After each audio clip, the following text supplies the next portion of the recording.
എല്ലാ പ്രിയപ്പെട്ടവർക്കും മോഹൻദാസ് ടോക്സിൻ്റെ മറ്റൊരു വീഡിയോയിലേക്ക് സ്വാഗതം. കഴിഞ്ഞ ദിവസം നമ്മൾ ഭാഷ പ്രയോഗിക്കുന്നതിൽ ശ്രദ്ധിക്കേണ്ട കാര്യങ്ങൾ, ഉച്ചാരണം സംബന്ധിച്ച ചില കാര്യങ്ങൾ ഒക്കെയാണ് സൂചിപ്പിച്ചത്. നമ്മുടെ മാതൃഭാഷയെ സംബന്ധിച്ച് കുറച്ചു കാര്യങ്ങളാണ് നമ്മൾ പ്രാഥമികമായി പറഞ്ഞത്.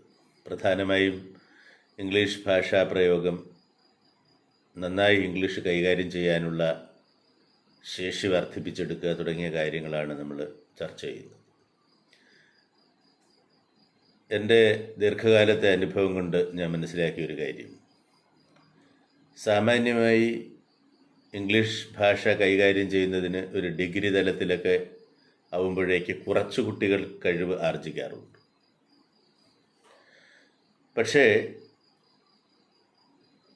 ഇംഗ്ലീഷ് കൈകാര്യം ചെയ്യുന്നതിന് സവിശേഷമായ ഒരു മിടുക്ക് അല്ലെങ്കിൽ ഒരു കഴിവ് നല്ലൊരു ശതമാനം കുട്ടികളിലും കാണുന്നില്ല എന്നുള്ളതാണ് വസ്തുത.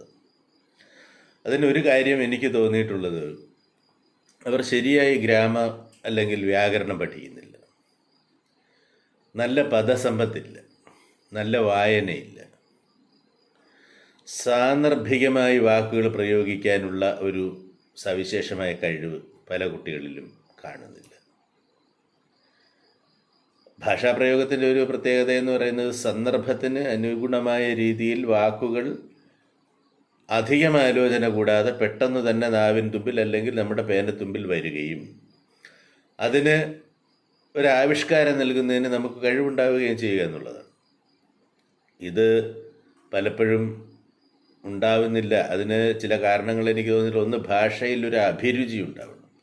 ഇപ്പം മാതൃഭാഷ എന്ന് പറഞ്ഞാലും ഇംഗ്ലീഷ് എന്ന് പറഞ്ഞാലും മറ്റേതൊരു ഭാഷയോ ആയിക്കൊള്ളട്ടെ, അതിനകത്ത് നമുക്കൊരു അഭിരുചി, ഒരു താല്പര്യം, അതിനെ ആസ്വദിച്ച്, ഭാഷയെ ഞാൻ പലപ്പോഴും പറഞ്ഞിട്ടുള്ള ഒരു കാര്യം, അല്ലെ മനസ്സിലാക്കിയിട്ടുള്ള ഒരു കാര്യം, ഭാഷയെ നമ്മൾ ആസ്വദിക്കാൻ കഴിയണം.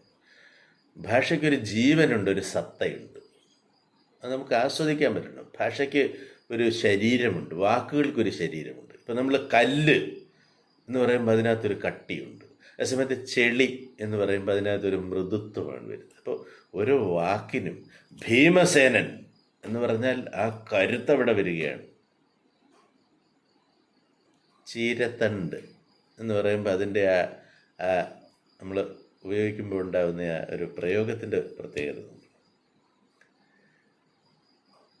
ഇപ്പോൾ വാടിക്കുഴഞ്ഞ്, കടുകട്ടിയായി എന്ന് പറയുന്നതും വാടിക്കുഴഞ്ഞ് എന്ന് പറയുന്നതും തമ്മിലുള്ള വ്യത്യാസമുണ്ടല്ലേ.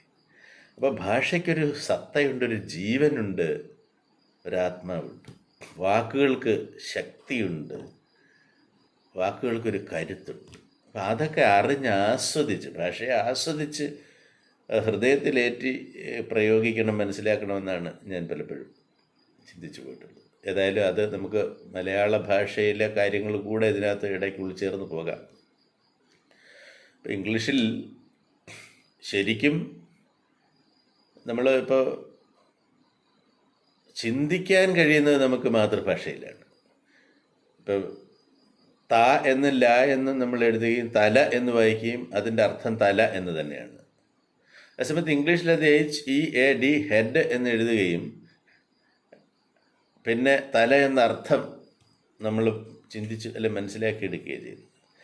HEAD എന്ന് 4 അക്ഷരങ്ങൾ വെച്ചിട്ട് അതിനെ HEAD, ഹെഡ് എന്ന് വായിക്കുകയും പിന്നെ തല എന്നാണ് അതിൻ്റെ അർത്ഥമെന്ന് നമ്മൾ എടുക്കുകയും വേണം. മലയാളത്തിൽ ഇപ്പം മാതൃഭാഷയിൽ ഇപ്പോൾ 4+3 =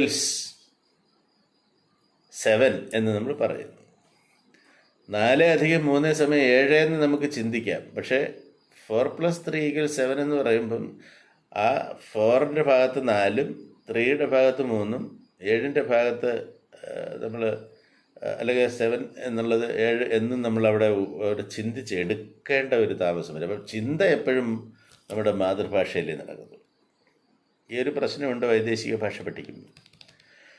അപ്പോൾ ഇംഗ്ലീഷ് പഠനത്തിൻ്റെ ഒരു പ്രാഥമികമായ ഒരു കാര്യമായിട്ട് പൊതുവെ നമ്മൾ മനസ്സിലാക്കി വെച്ചിരിക്കുന്നതെന്ന് പറയുന്നത് പാർട്സ് ഓഫ് സ്പീച്ച് എന്ന് പറയുന്നത്, സംഭാഷണത്തിൻ്റെ ഘടകങ്ങൾ, പാർട്സ് ഓഫ് സ്പീച്ച്. അപ്പോൾ സ്പീച്ചിന് കുറേ ഭാഗങ്ങളുണ്ട്.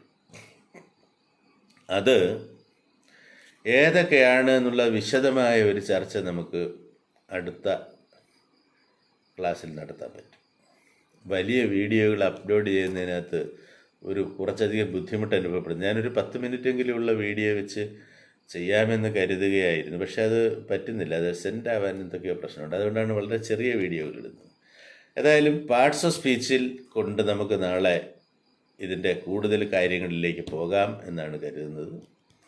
ഏതായാലും നിങ്ങൾ എന്നോടൊപ്പം നിൽക്കണം. ഇൻട്രൊഡക്ടറി ആയിട്ട് കുറച്ച് കാര്യങ്ങളൊക്കെ ഇങ്ങനെ പറഞ്ഞു പോയെങ്കിൽ ഇനി വളരെ സത്തയുള്ള നമ്മുടെ കുട്ടികൾക്കും കുറച്ചൊക്കെ മുതിർന്നവർക്കും കൂടി പ്രയോജനപ്രദമായ രീതിയിൽ അടുക്കും ചിട്ടയോടും കൂടി ആവിഷ്കരിച്ചിട്ടുള്ള കുറച്ച് ഗ്രാമറിൻ്റെ ഭാഗങ്ങളാണ് അവതരിപ്പിക്കുന്നത്. അതിലേക്ക് നിങ്ങളെ എല്ലാവരെയും സ്നേഹപൂർവ്വം ക്ഷണിക്കുകയാണ്. ഇനി വീണ്ടും കാണുന്നതുവരെ സ്നേഹത്തോടെ ഇടമൺ ജി മോഹൻദാസ്.